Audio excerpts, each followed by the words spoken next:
बारामतीमध्ये मुख्यमंत्र्यांची उपस्थिती होती कार्यक्रमाला। आधी पंतप्रधान नरेंद्र मोदी, त्यानंतर अरुण जेटली आणि आता मुख्यमंत्री देवेंद्र फडणवीस बारामतीमध्ये शरद पवारांच्या कार्यक्रमाला त्यांनी हजेरी लावली।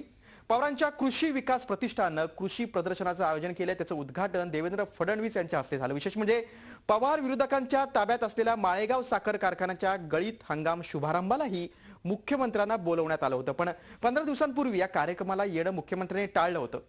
स्थानिक ग्रामपंचायत निवडणुकीच्या आचारसंहितेचं कारण फडणवीसांनी पुढे केलं होतं। आज मात्र दिल्ली दौऱ्यातून वेळ काढून मुख्यमंत्र्यांनी बारामतीतल्या कार्यक्रमाला हजेरी लावलेली आहे। आपण हे दृश्य पाहू शकतो।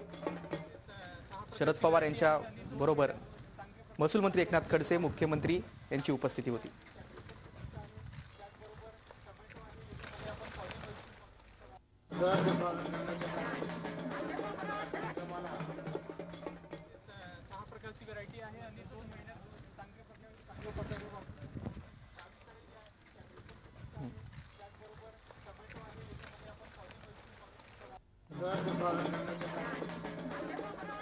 कृषी क्षेत्रात काही ठिकाणी विकासाची बेट तयार झाली आहे, तर मोठा भाग उपेक्षित राहिला। फक्त विकासाची बेट तयार करून चालणार नाही, तर उपेक्षित राहिलेल्या भागाला पुढे कसं नेता येईल यासाठी काम करायला हवं, असं मत मुख्यमंत्री देवेंद्र फडणवीस यांनी या कार्यक्रमात व्यक्त केलंय।